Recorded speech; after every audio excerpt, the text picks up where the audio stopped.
So hello and welcome, आप सभी का मैं स्वागत करता हूं एक बार फिर से अपने YouTube channel flying shooting zone में। आज हम एक गैजेट नोटिफिकेशन यानी कि स्टेनोग्राफर रिक्रूटमेंट से लेकर पीपीएस बनने तक का सफ़र और प्रमोशनल एस्पेक्ट क्या है उसके बारे में बात करेंगे। तो ये डिपार्टमेंट है सेंट्रल एडमिनिस्ट्रेटिव ट्रिब्यूनल। गाइज़, अगर मैं वीडियो में आगे बढ़ूं उससे पहले मैं आपसे एक रिक्वेस्ट करना चाहता हूं, अगर आप चैनल पे नए हैं तो चैनल को सब्सक्राइब ज़रूर कर लें इस तरीके की और इंटरेस्टिंग वीडियो पाने के लिए। और अगर ये वीडियो आपको अच्छी लगे तो लाइक और शेयर ज़रूर कर देना और वीडियो को स्किप मत कीजिएगा। आपको सारी डिटेल बताऊंगा इसकी एडवर्टीज़मेंट से लेकर इसके पूरे जो टेन्योर है यानी कि आपके पीपीएस बनने तक के सारी सफ़र कि इसकी पूरी एक पॉइंट टू पॉइंट आपके इस गैजेट के बारे में बताऊंगा। तो देखिए, मैं इसमें ज़्यादा डीप में ना जाकर इसकी एक बेसिक ब्रीफ दे देता हूं आपको, ये गैजेट क्या है और ये कैसे काम करता है। तो ये 2014 का जो गैजेट है ये सेंट्रल एडमिनिस्ट्रेटिव ट्रिब्यूनल का है। और हालांकि जो सेंट्रल एडमिनिस्ट्रेटिव ट्रिब्यूनल है वो एक कोर्ट है, आप एक इसे प्योर कोर्ट मान सकते हैं। और अगर मैं वर्कलोड की बात करूँ तो बाकी डिपार्टमेंट्स के कंपेरिजन में कैट में थोड़ा सा वर्कलोड ज़्यादा होता है। बट फ़ायदा ये है इस कैट में कि आपको वीकली ऑफ्स जो होते हैं सेंट्रल गवर्नमेंट के वो आपको मिला करेंगे इसमें। दूसरी चीज़ इसमें ये फ़ायदेमंद है कि इसमें जो आपका एग्ज़ाम है वो up to level grade C यानी कि 4600 ग्रेड पे होता है। ये सबसे बड़ी बात है, यानी कि बहुत कम ऐसे डिपार्टमेंट हैं जिसमें आपको ग्रेड सी में डायरेक्ट 4600 मिलेगा। ठीक है, एमईए एएफएचक्यू ऐसे कुछ ही चुनिंदा डिपार्टमेंट है जिनमें इस कैट को भी इंक्लूडेड किया जाता है और ये अच्छी पोस्टें होती हैं। और अगर प्रमोशनल एस्पेक्ट से बात करूं तो भी ठीक ठाक है। तो चलिए हम सबसे प्राइमरी स्टेज यानी कि as a stenographer grade D में आप कैसे आ सकते हैं कैट में, वो मैं बात करता हूं। तो कैट में आने के लिए स्टेनोग्राफर ग्रेड डी का जो इस रूल के अकॉर्डिंग नियम है वो सिर्फ ये है कि 90% जो आपका रिक्रूटमेंट है, ठीक है, 90%, देखिए यहाँ पर आप देख पा रहे होंगे 90% जो रिक्रूटमेंट है वो डायरेक्ट होता है और 10% जो रिक्रूटमेंट है स्टेनोग्राफर ग्रेड डी यानी 2400 ग्रेड पे लेवल 4 आपका LDCE यानी कि लिमिटेड डिपार्टमेंटल कॉम्पिटिटिव एग्ज़ाम के थ्रू होता है, जिसका सिंपल सा क्राइटेरिया ये है कि या तो आप सेम पोस्ट को कैरी करते हो as a stenographer grade D किसी भी डिपार्टमेंट में, या फिर इसमें ये डेपुटेशन या एब्जॉर्प्शन, ये दोनों बेसिस पे होता है। यहाँ पर एब्जॉर्प्शन आज भी कायम है, यानी कि आप कैट में डेपुटेशन पे जाकर एब्जॉर्ब भी हो सकते हैं आज भी। ठीक है, बाकी DOPT में लगभग ख़त्म है अब। दूसरी चीज़ जो LDC है, अगर आप LDC हैं 1900 ग्रेड पे, ठीक है, तो भी आप इस पोस्ट के लिए एलिजिबल हैं। बट आपको minimum 2 years of service as a pay band 1, ठीक है, या फिर 1900 ग्रेड पे लेवल 2 आपको क्लियर करनी है। इसके साथ साथ आपका स्किल टेस्ट लिया जाएगा। अगर आप एलिजिबल होते हैं तो आप इस पोस्ट के लिए एलिजिबल हैं। तो 90% जो डायरेक्ट रिक्रूटमेंट है, अब उस पर बात करते हैं। देखिए, जो कैंडिडेट्स नए हैं और जो इस वीडियो में नए हैं वो भी जान लें कि जो डायरेक्ट रिक्रूटमेंट होती है ग्रेड डी की कैट में स्पेशली, वो SSC के थ्रू होती है। और SSC का जो एडवर्टीज़मेंट है वो डेली हर साल रेगुलरली आता है। और इस साल भी 20 अगस्त से इसका एडवर्टीज़मेंट जो है वो शुरू होने वाला है, 2022 रिक्रूटमेंट ईयर, हालांकि वो 21 है। तो 18 से 27 साल जो है इसकी एज लिमिट होती है और सिर्फ 10+2 यानी कि 12th पास आपकी एसेंशियल रिक्वायरमेंट है जो आपके पास होनी चाहिए। इसके साथ साथ 80 वर्ड्स पर मिनट में आपकी जो है शॉर्ट हैंड स्पीड होनी चाहिए। 65 मिनट्स जो है आपको दिए जाते हैं इंग्लिश की ट्रांसक्रिप्शंस के लिए। अगर आप हिंदी में अप्लाई करते हैं तो 75 मिनट्स आपको ट्रांसक्रिप्शन के लिए दिए जाते हैं। ठीक है, तो ये तो बात रही आपकी स्टेनो ग्रेड डी की। तो चलिए, इसके बाद जो प्रमोशन होता है इसमें वो आपका डायरेक्ट 4600 पे होता है। ठीक है, जिसको हम स्टेनो ग्रेड सी बोलते हैं, या कैट के लैंग्वेज में अगर बात करें तो इसका नाम है कोर्ट मास्टर। ठीक है, तो इसे कोर्ट मास्टर भी कहा जाता है। इसका जो पे बैंड है वो 4600 होता है, बहुत बढ़िया है। इसमें एक फ़ायदा आपको ये है कैट में कि आप 4600 को डायरेक्ट कंपटीशन के बेसिस पे भी पा सकते हैं, यानी कि आप कंपटीशन करके भी 4600 डायरेक्ट थ्रू SSC के एग्ज़ाम के पा सकते हैं। इससे बढ़िया अपॉर्चुनिटी और क्या हो सकती है। तो सेम प्रोसीजर अगर मैं आपको बताऊं इस गैजेट के हिसाब से भी 50% आप रिटन एग्ज़ाम से यानी कि डायरेक्ट रिक्रूटमेंट से आ सकते हैं, और 50% जो एग्ज़ाम है, जो सिलेक्शन है, वो LDC डेपुटेशन एब्जॉर्प्शन बेसिस पे भी हो जाता है। ठीक है, तो चले बात करते हैं इस पे कि डायरेक्ट रिक्रूटमेंट कैसे होता है। तो देखिए, जो कैट का एग्ज़ाम है इसमें डायरेक्ट रिक्रूटमेंट जो है वो आपका SSC कराता है। 20 अगस्त से एग्ज़ाम शुरू है, मैं आपको पहले बता चुका हूँ। एडवर्टीज़मेंट शुरू है 2022 ईयर का।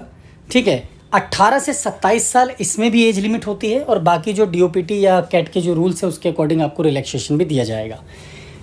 इसके अलावा आपकी जो एसेंशियल क्वालिफ़िकेशन है वो 12th पास के साथ साथ आपकी जो 100 वर्ड्स पर मिनट है शॉर्ट हैंड, इसमें 100 वर्ड पर मिनट की शॉर्ट हैंड जो है वो आपको क्लियर करनी होती है। ठीक है, 40 मिनट्स आपको ट्रांसक्रिप्शन में दिए जाते हैं अगर आप इंग्लिश से देते हैं, और 55 मिनट्स आपको दिए जाते हैं अगर आप हिंदी से अप्लाई करते हैं। ठीक है, देखिए पोस्टिंग की अगर मैं बात करूं तो आप ये मान के चलिए कि इसका जो प्रिंसिपल ब्रांच है वो दिल्ली में है, लेकिन आपकी posting all over the India, जहाँ जहाँ इसकी कैट की जो रीजनल ऑफिसेज हैं, ठीक है, या स्टेट ऑफिसेज हैं, वहाँ पर आपकी इसकी पोस्टिंग हो सकती है। तो 99% चांसेस हैं आपको प्रिंसिपल ब्रांच ना मिले। ठीक है, क्योंकि इसका जो ब्रांच है वो ऑल ओवर द इंडिया है, और हर ब्रांचों में वैकेंसीज़ हर साल क्रिएट होती हैं।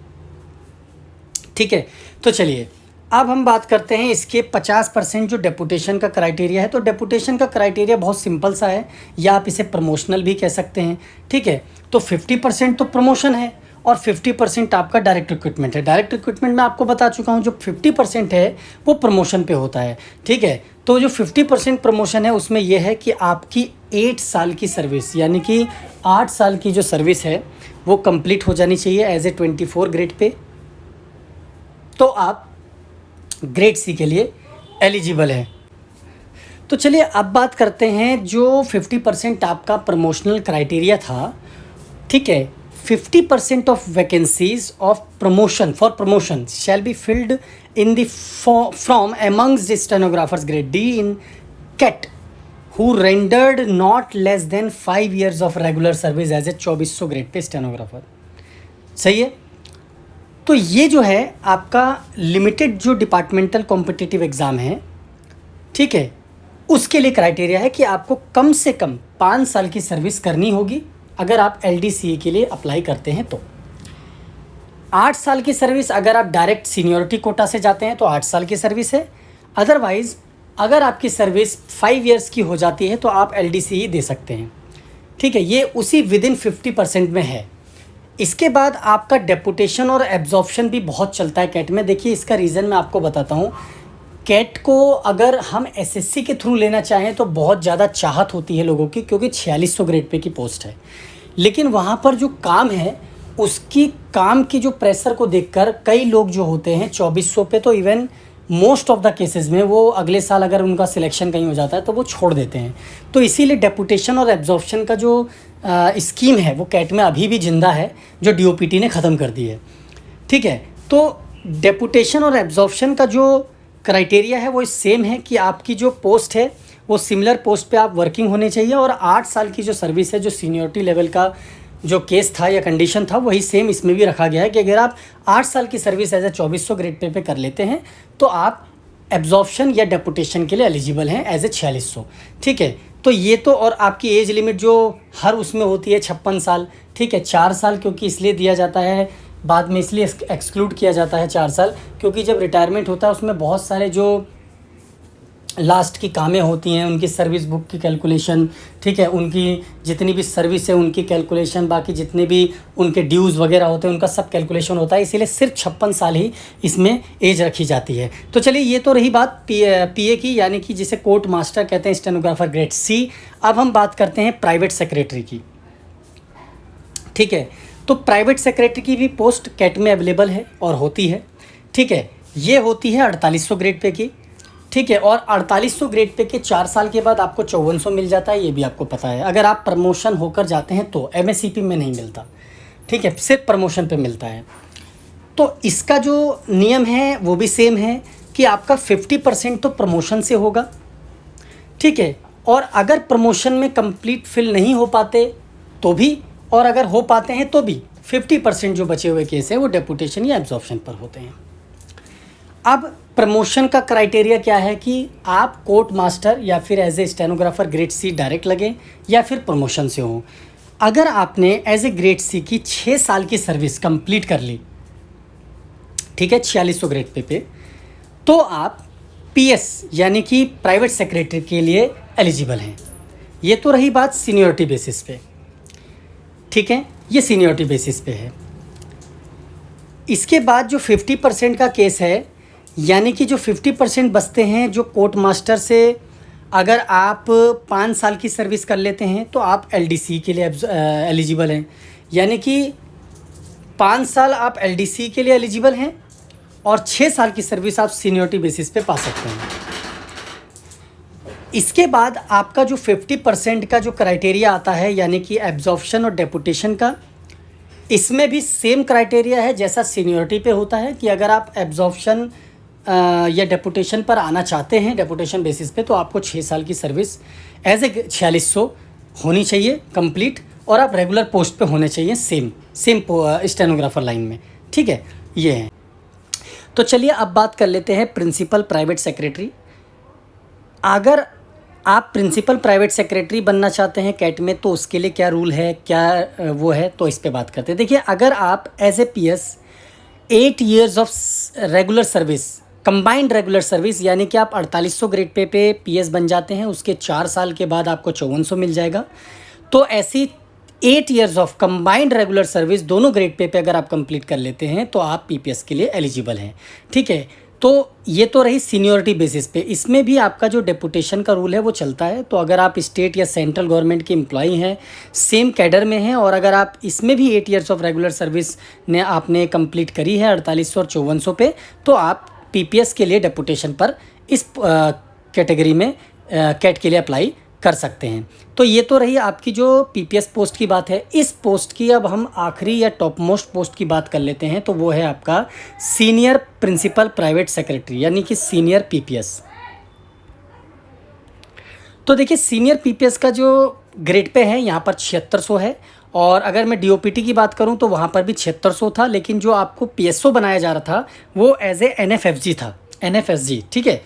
लेकिन अगर मैं डीओपीटी से कंपेयर करूं तो उसके मुकाबले थोड़ा सा कमज़ोर है कैट, काम के मुकाबले भी, और अगर मैं प्रमोशनल एस्पेक्ट की बात करूं तो भी। तो रेगुलर अगर मैं एम्प्लॉइज़ की बात करूं, अगर आप डीओपीटी और कैट में 2400 पे अगर सिलेक्ट होते हैं, अगर आप चूज़ करते हैं, तो मेरे हिसाब से आपको डीओपीटी में जाना चाहिए, आप कैट में ना जाना चाहिए, आपको कैट में नहीं जाना चाहिए 2400 पे। अगर आपको 4600 मिलता है तो डीओपीटी से बेटर आपका 4600 कैट होगा, क्योंकि वो डायरेक्ट आपको 4600 मिल रहा है। तो आपका जो सीनियर पीपीएस बनने का एस्पेक्ट है वो बहुत आसानी से मिल सकता है, ठीक है। तो चलिए पीपीएस की बात कर लेते हैं, सीनियर पीपीएस की। तो सीनियर पीपीएस का जो ग्रेड पे है वो 7600 का होता है, और ये प्रमोशन बेसिस पे आपको मिल सकता है, ठीक है। और इसकी जो सीटें होती हैं वो ना के बराबर, या कि एक जो इस गैजेट के हिसाब से एक है सैंक्शन पोस्ट, तो आप फिलहाल 1-2 ही मान के चलिए। तो बहुत कम लोग ही हैं जो इस पोस्ट के लिए जा पाते होंगे। तो पीपीएस में अगर आप 5 years of regular service complete कर लेते हैं एज ए पीपीएस, तो आप सीनियर पीपीएस के लिए एलिजिबल हैं, ठीक है। इस पोस्ट के लिए आप एलिजिबल हैं। तो ये डायरेक्ट प्रमोशन बेसिस पे होता है। इस पोस्ट के लिए आप डेपुटेशन पे नहीं जा सकते, ठीक है। तो आपको सिर्फ प्रमोशन मिलेगा अगर आप as a PPS 5 years of regular service complete कर लेते हैं, तो आप सीनियर पीपीएस बन सकते हैं। तो गाइज़, ये जो गैजेट नोटिफिकेशन था ये आपका सेंट्रल एडमिनिस्ट्रेटिव ट्रिब्यूनल का था।